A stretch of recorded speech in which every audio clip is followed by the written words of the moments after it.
Hello guys, this is Miss Monroe coming to you from my reading corner. I'm going to read to you guys today Alexander and the Terrible, Horrible, No Good, Very Bad Day by Judith Viorst.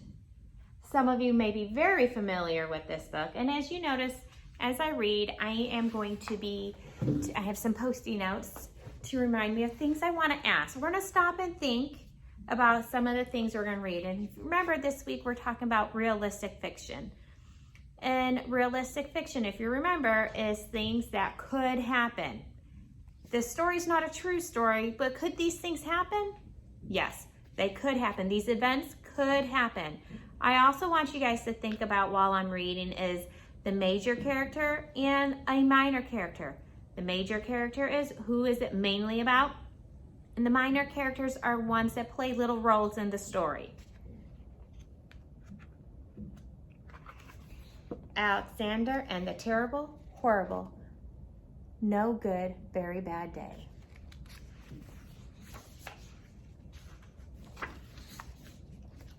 I went to sleep with gum in my mouth, and now there's gum in my hair. And when I got out of bed this morning, I tripped on the skateboard, and by mistake, I dropped my sweater in the sink while the water was running, and I could tell it was going to be a terrible, horrible, no good, very bad day.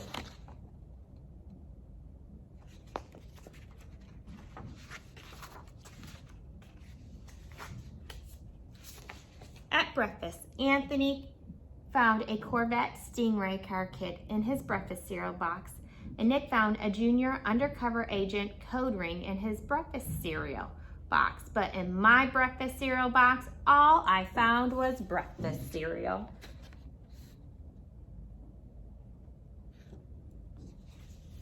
I think I'll move to Australia. How is Alexander feeling? What around him may be causing him to feel that way? What actions might have just happened that made him feel that way? In the carpool, Mrs. Gibbons let Becky have the seat by the window. Audrey and Elliot got seats by the window too. I said I was being scrunched. I said I was being smushed. I said if I don't get a seat by the window, I'm going to be car sick. No one even answered.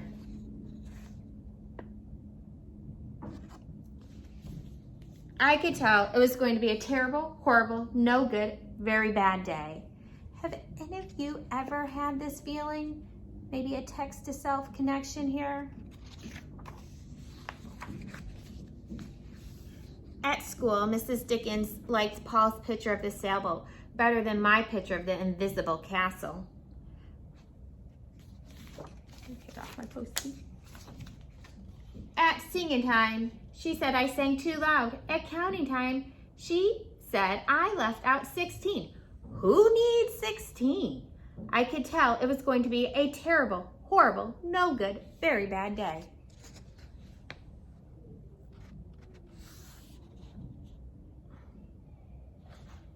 Do you notice anything that continues to keep repeating in the story? I could tell because Paul said I wasn't his best friend anymore. He said that Philip Parker was his best friend and Albert Mayo was his next best friend, and that I was only his third best friend. I hope you sit on a tack, I said to Paul. I hope the next time you get a double-decker strawberry ice cream cone and ice cream falls apart off the cone and lands in Australia.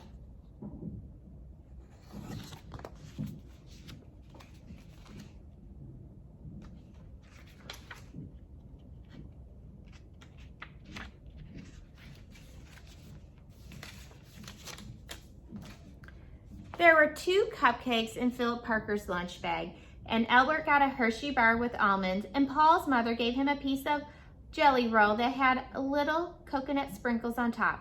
Guess whose mother forgot to put dessert in?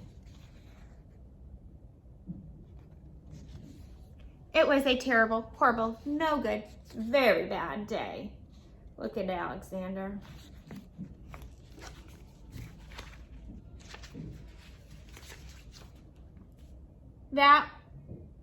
That's what it was, because after school, my mom took all of us to the dentist, and Dr. Fields found a cavity just in me. Come back next week and I'll fix this, said Dr. Fields. Next week, I said, I'm going to Australia. Why do you think Alexander keeps saying he's going to Australia? On the way downstairs, the elevator door closed on my foot, and while we were waiting for my mom to get the car, Anthony made me fall where it was muddy, and when I started crying because of the mud, Nick said I was being a crybaby. And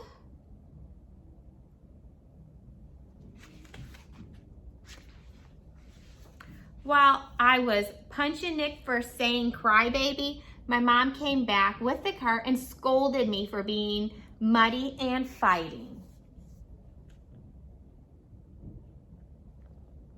I'm having a terrible, horrible, no good, very bad day, I told everybody. Nobody answered.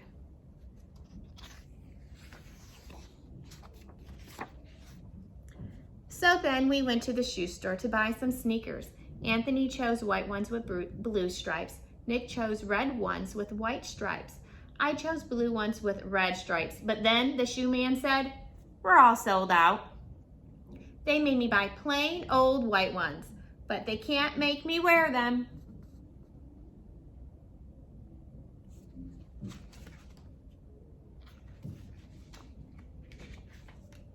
When we picked up my dad at his office, he said I couldn't play with the copy machine, but I forgot. He also said to watch out for the books on his desk, and I was careful as could be except for my elbow. He also said don't fool around with his phone, but I think I called Australia. My dad said please don't pick him up anymore. It was a terrible, horrible, no good, very bad day.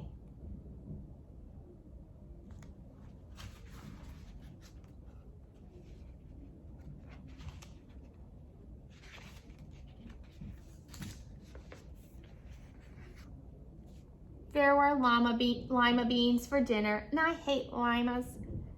There was kissing on TV, and I hate kissing.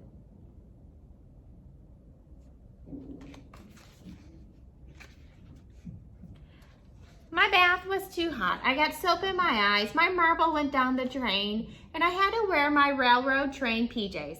I hate my railroad train PJs.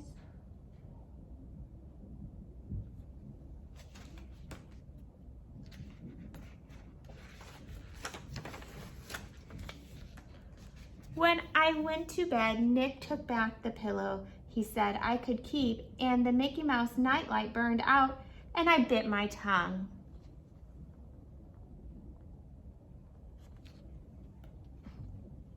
Do you guys have a connection? Have any of you had a day like this, but you felt like just anything and everything went wrong?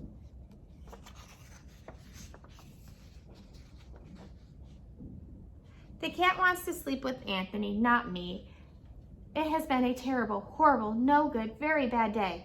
My mom says some days are just like that, even in Australia. Let's think. I want you guys to think about who is the major character in this story, okay?